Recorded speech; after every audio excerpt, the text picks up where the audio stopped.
আমরা শুধু চাইবো এমন কোনো সিদ্ধান্ত না নেয় যেটা তেল সেক্টরের বর্তমান জ্বালানি সেক্টরের ক্ষতি সাধন হয় কিংবা দেশের জনগণের ক্ষতি সাধন হয়। দেশের জ্বালানি খাত উন্নয়নে প্রধানমন্ত্রী যে সিদ্ধান্ত লইরে আগাই যার তার প্রতি পূর্ণ আস্থা আছে বলে মন্তব্য করছি বাংলাদেশ অয়েল অ্যান্ড ওয়ার্কার্স ফেডারেশনের নেতা। এটা যদি কেউ বন্ধ করে দিতে চায় আমাদেরকে সারা কেন অফিস হবে স্টাফ ছাড়া আপনি আমাদেরকে খাবেন।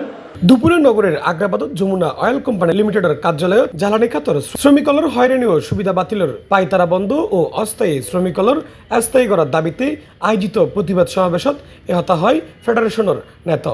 ব্যক্তি মালিকানাধীন ব্যক্তি মালিকের প্রতিষ্ঠানের মাধ্যমে তেল আমদানি এখন প্রচলন আছে।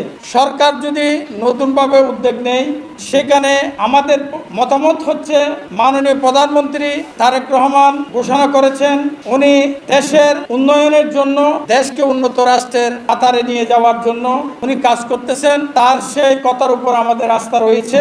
আমরা শুধু চাইবো এমন কোনো সিদ্ধান্ত না নেয় যেটা তেল সেক্টরের বর্তমান জ্বালানি সেক্টরের ক্ষতি সাধন হয় কিংবা দেশের জনগণের ক্ষতি সাধন হয়। উক্ত প্রতিবাদ সমাবেশত বক্তব্য রাখে বাংলাদেশ অয়েল অ্যান্ড ওয়ার্কার্স ফেডারেশনের মহাসচিব ও জেওসিএল শ্রমিক ইউনিয়নের সাধারণ সম্পাদক মোহাম্মদ ইয়াকুব এবং সহ সাধারণ সম্পাদক নাসির উদ্দিন সহ ফেডারেশনের নেতা।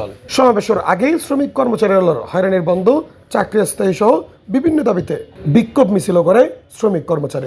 এতে যমুনা অয়েল সহ জ্বালানি খাতর সর্বস্তরের শ্রমিক কর্মচারী অংশগ্রহণ করে। এটা যদি কেউ বন্ধ করে দিতে চায় আমাদেরকে সারা সি প্লাস চট্টগ্রাম।